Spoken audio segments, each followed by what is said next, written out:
28 তাৰিখ ৰাতিপুৱা 6:30 মান বজাত আমাৰ সোণাপুৰ থানাৰ ৱাৰ্ড 1 এটা খবৰ পালে যে মেধিকুছিৰ শৰ্মিলা বড়োৰ ভাড়াতীয়া ঘৰত এজন মানুহক চুৰিৰ সন্দেহত তেওঁক মানে আটক কৰি ৰাখিছে আৰু তেওঁক কিছুমান পাব্লিকে প্ৰহাৰ কৰিছে। প্ৰহাৰ কৰাৰ লগে লগে আমাৰ 112 ষ্টাফ তালৈ গ'ল আৰু মানুহজন তেতিয়াই বিমৰ্ষ অৱস্থাত আছিল আৰু তেওঁক আনি লগে লগে সোণাপুৰ হস্পিটেলত এডমিট কৰিল। সোণাপুৰ হস্পিটেলৰ চিকিৎসকে তেওঁক উন্নত চিকিৎসাৰ বাবে গুৱাহাটী মেডিকেল কলেজলৈ ৰেফাৰ কৰিলে আৰু তাতেই ডক্টৰে তেওঁক মৃত বুলি ঘোষণা কৰিছে। আৰু এই সংক্ৰান্তত 7জন মানুহক এৰেষ্ট কৰিছে। গোটেইকেইজন হ'ল মেধিকুছিৰ যিখন মাইৰাছ হোটেল, এই মাইৰাছ হোটেলৰ কৰ্মচাৰী। এই গোটেইকেইজন 7জনেই বৰ্তমান আমাৰ সোণাপুৰ থানাৰ পুলিচৰ হেফাজতত আছে। আৰু এই সংক্ৰান্তত এটা গোচৰ লোৱা হৈছে। সোণাপুৰ থানাৰ গোচৰ নং 216/25 আণ্ডাৰ ছেকশ্যন 103/2/117/4 BNS 2023। আৰু গোটেইকেইজনকে আজি যথাবিহিত মানে ব্যৱস্থা গ্ৰহণ কৰি তেওঁক গ্ৰেপ্তাৰ কৰি মহামান্য আদালতলৈ প্ৰেৰণ কৰা হ'ব। তেওঁ চুৰ কৰাৰ সন্দেহত তেওঁ সোমাইছিলে মানুহৰ ঘৰত, শৰ্মিলা বড়োৰ ঘৰত সোমাইছিলে। গতিকে তেওঁ নহয় শৰ্মিলা বড়ো তাৰ ঘৰৰ তাৰ পৰাই মানে হোটেলখনৰ তেওঁলোকৰ ৰিজৰ্টখনৰ মানুহ শৰ্মিলা বড়োৰ ঘৰত ভাড়া থাকে। সেই তেওঁলোকে খবৰ দিছিলে 112। গোটেইকেইজন ৰিজৰ্ট মাইৰাছ ৰিজৰ্টৰ কৰ্মচাৰী। এনেই অস্ত্ৰ বৰ্তমানলৈকে আমি পোৱা নাই, কিন্তু পুলিচে তালাচী চলাই নাই। হেৰিয়ালে এইটো কি কয় শৰ্মিলা বড়োৰ ঘৰতে মাৰপিট কৰিছিল, ভাড়াতীয়া ঘৰতে মাৰপিট কৰিছিল। ল'ৰাটোৰ নাম ফাৰজুল আলম ওৰফে বাবুল। তেওঁৰ ঘৰ আলিচিঙা, তেজপুৰ বৰঘাট থানাৰ অন্তৰ্গত, মানে বৰঘাট আউটপোষ্টৰ অন্তৰ্গত।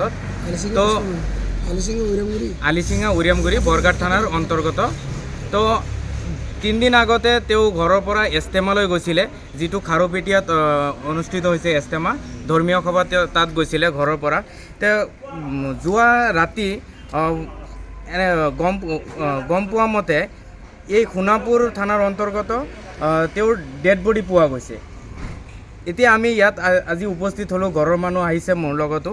তো আহি গম পালোঁ তেওঁক GMCHত ৰেফাৰ কৰিছিলে, তাতে মৃত্যু হ'ল। কিন্তু এতিয়া ইয়াত কেনেকৈ আহিলে বা নাই আমি গম পালোঁ যে 7জন মানুহ এৰেষ্ট কৰিছে, তেওঁক মাৰপিট কৰিছে, থিতাতে মাৰি পেলাইছিলে।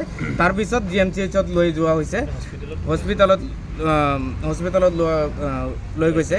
কিন্তু আচলতে ঘটনাটো কি এইটো আমিও এতিয়াও বুজি পোৱা নাই। যিহেতু মানুহটোত মানে খাৰুপেটীয়াত ইজতেমাত গৈছিলে, ইজতেমা যোৱাৰ পিছত এই মানুহটো এই সোণাপুৰত কেনেকৈ আহি উপস্থিত হ'ল বা কেনেকৈ কি কাৰণত তেওঁক এনেকুৱা মানে গুৰুলাকৈ মাৰপিট কৰি তেওঁক থিতাতে মাৰি পেলাইছে, সেইটো আমি এতিয়াও গম পোৱা নাই। আচলতে ৰহস্যটো কি সেইটো আৰক্ষীয়ে তদন্ত কৰিলেহে ওলাব পাৰিব।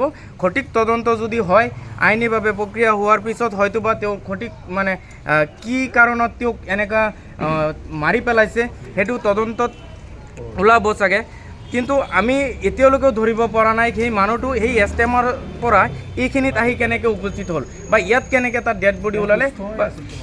তেওঁ সম্পূৰ্ণ সুস্থ হৈ ঘৰৰ পৰা ইজতেমালৈ গৈছিলে, কিন্তু তাৰপিছত কেনেকৈ ইয়াত আহিলে বা কি কাৰণত তেওঁলোকে মাৰপিট কৰি এনেকৈ মানুহটোক মাৰি পেলালে, সেইটো এটা ৰহস্যজনক ঘটনা।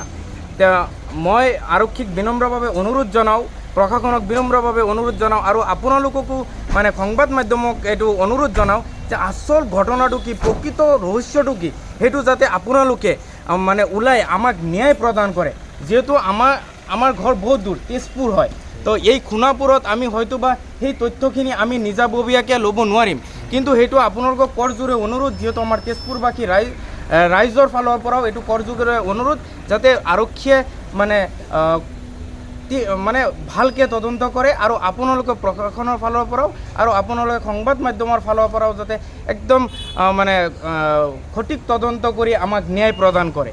এইখিনিতে আপোনালোকক এটা কথা জনাব বিচাৰিছোঁ।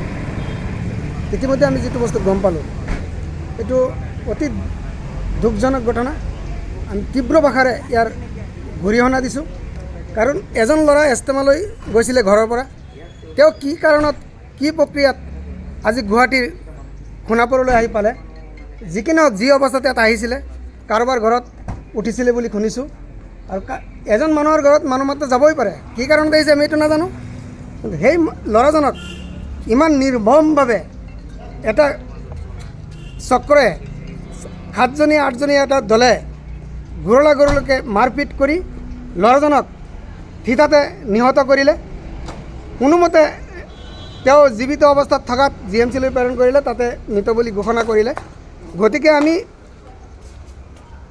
সোণাপুৰ আৰক্ষী থানাক ধন্যবাদ জনাইছোঁ তৎক্ষণাৎভাৱে যে 7জন অভিযুক্তক গ্ৰেপ্তাৰ কৰিছে লগতে মই আৰু এটা কথা অনুৰোধ কৰিম এই যে ঘটনাটো ঘটিছে এজন মানুহ কিবা কাৰণত ইয়াত আহিব পালে আৰু সেইটো যদি কাৰোবাৰ ঘৰত আহিছিল ল'ৰাজন যদি কিবা ভুল কৰিছিলে বা কি নকৰিছিলে আৰু ল'ৰাজন ক'ৰ হয় মানুহজন ক'ৰ হয় তেওঁক এজন মানুহ সাধাৰণ মানুহে কেতিয়াও কানুন হাতত তুলি ল'ব নালাগে যিটো নিচেই কাষত থানাখন আছিলে থানাৰ লগত যোগাযোগ কৰি বা ল'ৰাজন কোনটো এলেকাৰ আছিলে তাৰ লোকেল পুলিচ থানা ষ্টেচনৰ লগত যোগাযোগ কৰি যদি ভৱিষ্যতলৈকে এইজন এনেকুৱা ব্যক্তিৰ ওপৰত কোনোবা থানাত কিবা ক্ৰিমিনেল কেছ বা অভিযুক্ত হিচাপে কিবা লকআপত খাটা বা দোষী বুলি কোনোবা থানায় ৰিপৰ্ট দিছে নে নাই বা যদি দিলে হয় তেতিয়াহ'লে বেলেগ কথা আছিলে বা আমাৰ গুৱাহাটীতো আগে পাছে যদি এনেকুৱা অৱস্থাত আগে পাছে কোনোবাই লক্ষ্য কৰিছে এইজন ল'ৰাক